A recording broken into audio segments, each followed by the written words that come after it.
Well, Sunday's Week 11 matchup for my San Francisco 49ers was, especially in that fourth quarter, a little shaky.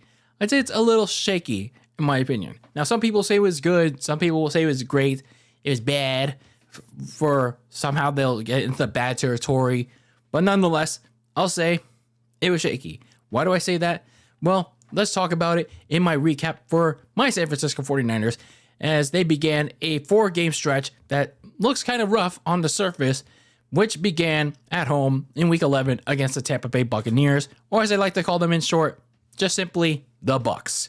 So they were welcoming in Baker Mayfield in town along with his new team, yes, his new team, the Bucs, and they were certainly defensively gained things off on the right footing on their end, because when Brock Purdy and the offense started things on the opening snap, they were driven off the field as soon as they got on it, because the offensive line once again failed to protect Brock Purdy. They're still sorely missing Aaron Banks on the left side, and the right side of the offensive line, they can't block for shit, unfortunately. So it's just one of those things that they really have to address in the offseason, but for now, we got to live with it. It's just that sad reality with Spencer Burford and, surprisingly, Cole McKivitz. It's just like Cole McKivitz is not the blocker that we thought he would be, but it is what it is. I mean, he's just a less penalized Mike McGlinchey. So, anyway, the 49ers go 3-and-out after Brock Purdy gets tripped up by linebacker Levante David. And then you have a special teams gaffe very early on by one of the 49ers special teams player.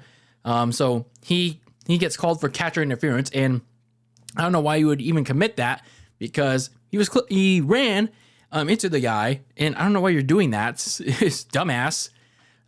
It's like he clearly doesn't have the ball coming towards him, and you still run into him. It's like, what are you doing? Like, let him catch the ball. It's not that hard. So anyway, like, keep your distance, and then bam, tackle him when he gets the ball. Don't be stupid. So anyway, the 49ers' lack of discipline didn't affect them immediately out of the gates, because the 49ers defense did its job. They kept Baker and the Bucs at bay despite their good field position.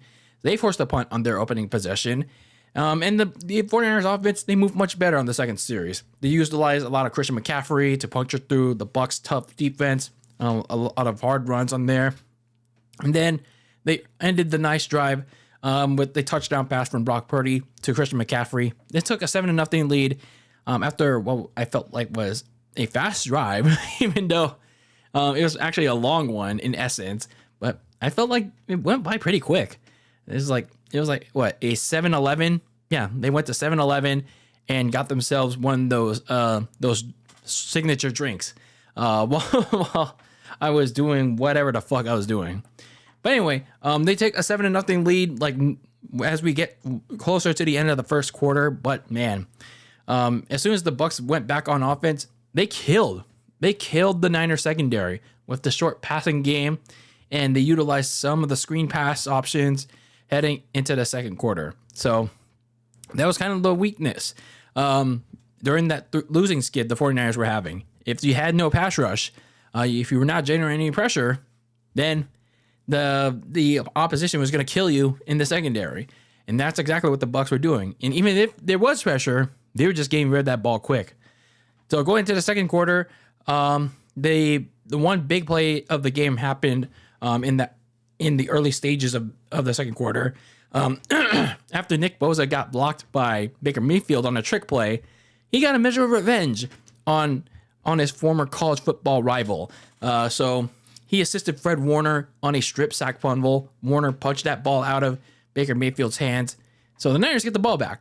And, going to the commercial break, I was thinking to myself, okay, one thing that I took away from last week's game in Jacksonville was the 49ers, kind of lack of opportunity. I mean, sure, they capitalized on some of Jacksonville's turnovers, but not all of it. I know it's a minor nitpick thing, but, they could have been up a little more than they were already in that blowout win over Jacksonville. But, it's the little things. It is the little things as you head into this rougher stretch. Unfortunately, they were able to move the ball down the field. They decided to utilize backup running back Elijah Mitchell more to give Christian McCaffrey a little break. They were about to punch it into the end zone. They were actually making a decent drive here. But unfortunately, for as much as I think he's a very good announcer, Joe Davis decides to pull a jinx out of his ass and jinx Brock Purdy and talk about, how he's having some good year-to-year success. Only on the next play, I think it was a second down play, a very key second down play near the red zone, and he gets sacked. Thanks, Joe Davis, for costing us 6 points. But anyway, the 49ers fell short of a third down. That was like a third and very long. So Jake Moody has to settle for 3. It's 10-0 49ers, but could have been 14-0 if not for Joe Davis. So the Bucs offense goes back to work, and they went right back to killing the 49ers defense on the next drive. So they get to midfield, and Baker Mayfield, after he takes the rare Eric Armstead sack. I said rare because, Eric Armstead in the interior doesn't get as many sacks as he does before. So anyway, Baker Mayfield responds to that sack with a dart throw to his tight end, Cade Otton, on the very next play. And then Tampa is in the red zone. And then I think it was after the 2-minute warning, they couldn't stop some guy named Devin Tompkins. Like, who? Well, I mean, he's more relevant than me, of course. But nonetheless, they stopped some guy named Devin Tompkins on an end-around run. And then one play later, Mayfield throws a touchdown pass to Mike Evans, who hadn't been targeted all game until now, to make it a 10-7 game. That was pretty bad Niners defense on that long-ass drive by the Bucs.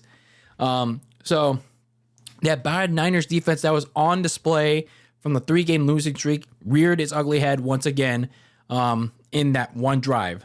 The one that could barely get any pressure on the quarterback.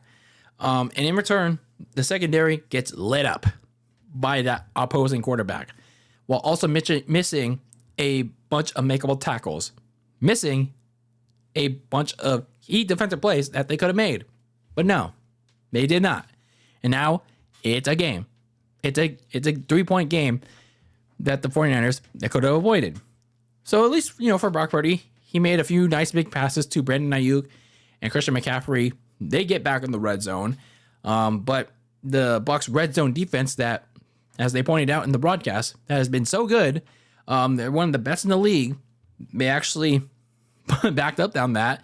They managed to force Brock Purdy to throw that ball out of the end zone on a third down. And yeah, it's a 13-7 game. So they're actually right on that one. So they go up 13-7 at halftime. And I was surprised how fast this game was going. Maybe it was the lack of penalties, or like everyone was staying in bounds. I don't know. I guess probably because the 49ers went on those 2 pretty long drives that only resulted in 10 points. But I was a little surprised how fast that first half was going. But man, did they miss a good opportunity to cash in on more points before the half. But that Tampa red zone defense, credit to them, they held up. They really held up on Purdy. They didn't want to score. They wouldn't want them to go down 17-7 going into the half. But for the 49ers, their biggest problem came back to bite them and from that losing skid. And that was their defense not getting any pressure on Baker Mayfield. And it, in return, killed the secondary. And that was even without Baker Mayfield's top wideouts in Mike Evans and Chris Godwin being targeted. It was like, other than the touchdown before or after the 2-minute warning, Mike Evans didn't get jack shit. It was basically Baker Mayfield and the scrubs that were getting the targets. So for the 49ers really want to come away with this, they need their pass rush to do better, especially in the interior. Eric Armstead got his rare sack. Every once in a blue moon sack. But they needed Javon Hargrave. They needed their reserves that were rotating in and out to generate something positive. So we get to the second half. At least for the 49ers defense, they force a quick 3-and-out on Baker Mayfield in the offense. It could have been much worse because Baker Mayfield threw a yeeted pass, and Trey Palmer almost came down with it, which would have put the Bucs in red zone territory. But Charvarius Ward came up with a big pass breakup, and the Bucs had the punt. But on that punt, the punt went deep into the Niners' own territory, like near their end zone. So they were pinned deep, but Brock Purdy and George Kittle, they connected on a big pass to get them away from that situation. And then one play later, Purdy made a nice, big, long bomb throw to Brandon Ayuk. And, well, he beat Jamel Dean in coverage, the corner, and he just waltzed casually. No chance in hell you're going to get me untouched for, I think it was like 70-plus yard touchdown. And all of a sudden, it's a 20-7 lead. It's a double-digit lead for the 49ers. But even worse for the Bucs. Problems arose for their defense because during that touchdown, Jamel Dean injured his leg. I think maybe on the impact of that play where he's trying to deflect that ball, but he completely undershot it. But he had to be carried off the field, and it looked like a really bad leg injury because he had to be carted off to the locker room. So a major piece of that defense going to be significantly impacted. So it was severely missing for the Tampa Bay Bucs. So after that, the Bucs were forced to go 3-and-out once again. And it could have been an interception. It could have been an interception for the 49ers. It could have been another gift from the gods for San Francisco, but Dre Greenlaw just dropped it. Very unfortunate there. But back on offense for the 49ers, and this is where they began to break it open. Purdy found Deebo Samuel for a big yard catch, and then that set them up almost near the red zone, but they're not quite there yet. And Christian McCaffrey, this is where they really started to utilize the running game. That's when they started to really bully the Tampa Bay defense that was starting to get beat up, especially when the injuries started to pile up. Linebacker Levante David left during this series as well with a groin issue. He never came back. And then a couple plays later, you had Brock Purdy finding a wide open George Kittle to net his third touchdown pass of the day. And Purdy's having a pretty good game. The only problem is, the defense, still having trouble getting to Baker Mayfield and getting those kind of gotcha plays in the secondary. So, it's a 27-7 lead. Going to the fourth quarter, still plenty of time left. As they say, no lead is safe. So going to the fourth quarter, some of you may know something different in the secondary. Where is our certain safety? Our certain free safety, certain strong safety? Talanoa Hufanga. Where is that man? Some of you may be wondering where he is. Well, there was a play very early on in the third quarter where he had his ankles broken, as the cool kids in sports like to say, by running back Rachaad White. Well, I guess that was taken a lot literally than some of us expected, because he was ruled out during that game, during the fourth quarter, with a knee injury. Unfortunately, that turned out to be a lot worse than a knee injury, because it was revealed to be a torn ACL. That is rough. That is very rough. So in his place was rookie safety Ji'ayir Brown. And in this first play in the first quarter, he lost his assignment to some random guy named Raheem Jarrett, and he allowed a big gain, which is kind of alarming at first glance. So all I'll say is this: Talanoa Hufunga's loss is going to be big on the 49ers. They're going to miss his physicality. They're going to miss him in coverage. It's going to suck. It's going to suck. But what I'm going to say eventually is that, it might not be too bad. Maybe not be too bad. Hopefully this Brown guy could be something. But let's talk about the rest of this game. So the Bucs eventually catch up. They make it 27-14 thanks to ref ball. The Bucs get a little help from the refs thanks to K-On putting on his best Oscar-worthy flopping performance on Fred Warner, and Warner was arrested by the referees for the crime of pass interference, and they score easily on a touchdown. That makes it 27-14.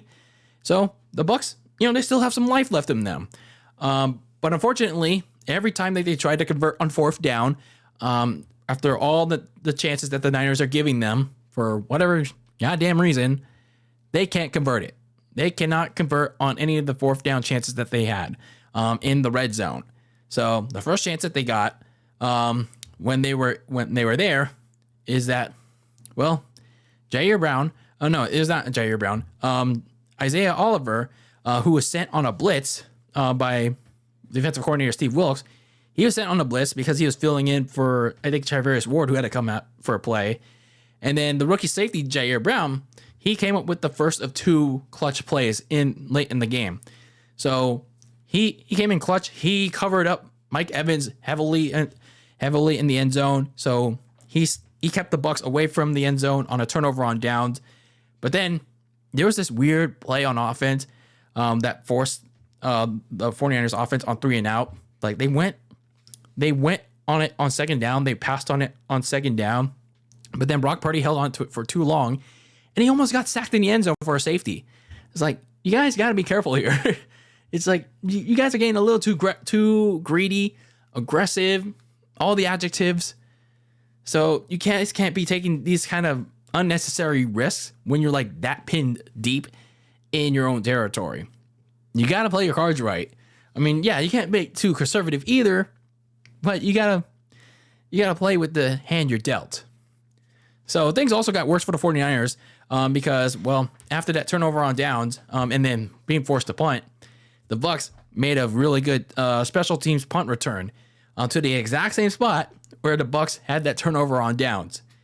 But once again, for the Bucs, they can't capitalize because Baker Mayfield's pass to whoever he was targeting, it bounced off on Dre Greenlaw's helmet, and then safety Ji'ayir Brown came in with the save of the game with an end zone interception. He catches that thing, and that's basically game over. Although it wasn't actually, because for whatever reason, Kyle Shanahan decided to, you know what, let's go for it on fourth down. Let's not punt it away. I mean, I get it. It's a couple yards down. So yeah, he decides to go for it on fourth down at midfield, which, it seems fine in theory. It's 4th and 1, but the problem is that you went for a very predictable fourth down run, and the Bucs were definitely ready for that. And Christian McCaffrey, he tried to run that shit in the middle, and it didn't work. The execution was very poor on that fourth down run. Like, why didn't you go for Deebo Samuel end around? Why didn't you have Christian McCaffrey run the outside? That was not a good play call. So anyway, the Bucs were given one last chance. They don't have any timeouts remaining. So they were sacked. Baker Mayfield was sacked by Chase Young on second or third down. And then on fourth down, with over a minute left to go, Baker Mayfield's like, fuck it. Let's just eat it now. Let's do a Hail Mary now. And then he threw the Hail Mary, but Charvarius Ward smacked that Hail Mary away from the end zone to put the nail in the win, 27-14. So, yeah, the Niners improve to 7-3, and they take full control of the NFC West, one game up over the Seattle Seahawks. More on that in a bit. Why? But for my thoughts on this game, the Niners got the win, but there are plenty of things to clean up from this game. So especially on defense, those defensive issues from that winning streak, it crept back up again. Because especially in the pass rush, that supposedly resurging pass rush, it was not there for the most part. I guess they were playing against a better offensive line, but nonetheless, the lack of a pass rush left a lot of time for Baker Mayfield to crack open the Niners' naked and exposed secondary, and allowed some unnecessary plays to keep Tampa in the game. So if the pass rush doesn't hit home, expect the secondary to suffer, especially at the cornerback spot. So offensively, they always look the part, but, Kyle Shanahan, sometimes he has to find that fine line of being aggressive, just sometimes playing it safe, especially when he has these big leads. Because, the thing I can appreciate, he's not being too conservative now with these big leads, but at the same time, some of his play calls scream, okay, you need to chill a little bit, because a lot of the times it backfires. So that overly aggressive side of him, they gave the Bucs one too many chances in the fourth quarter to try and get back in this game. So going to the next game in Seattle, have that bounce. Have a little bit about that bounce. How about that? So speaking of that next game in Seattle, that is the next matchup in week 12 on Thanksgiving. So attention now turns towards the first of two big division games that happen in 3 weeks' time. So the Niners have like a Seattle sandwich. And in between that sandwich is Philadelphia. But for now, let's not overlook the matchup that is Seattle on Thanksgiving as they take on the Seahawks. So the reason why the 49ers are one game up on Seattle in the division is that because Seattle is fresh off a gut-wrenching 17-16 loss to the LA Rams, where they actually had a chance to win that game late, but Jason Myers, their kicker, missed the game-winning field goal. So while it'd be nice to say, you know, their loss is our gain, there's still business to take care of. And, well, a win up in Seattle, especially on a Thanksgiving, because, well, Niners fans have had a bad memory on the last time we played Seattle on Thanksgiving here at home. A win up there on Thanksgiving would put the Niners in complete control of the division, even though they're still pretty much a month out with this NFL season. So, still a lot of business to take care of. And, you know, the Niners are playing Seattle in that 3 week sandwich, and sandwiches in between is Philadelphia. But again, can't overlook Seattle. So, we'll talk about that game in just days, literally just days ahead, because it's on Thanksgiving. So, we'll figure out the logistics of that. So anyway, that is it for my recap of week 11, my week 11 recap of the 49ers game against the Tampa Bay Bucks. They win 27-14. Let me know your thoughts on how the Niners did in the comments below, and what your early thoughts on their week 12 Thanksgiving matchup against the Seattle Seahawks. Anyway, thank you for tuning into this long recap of my 49ers this week. And until next time, keep the lasagna very cold in the fridge with your takes on the world of sports. And until next time, peace out.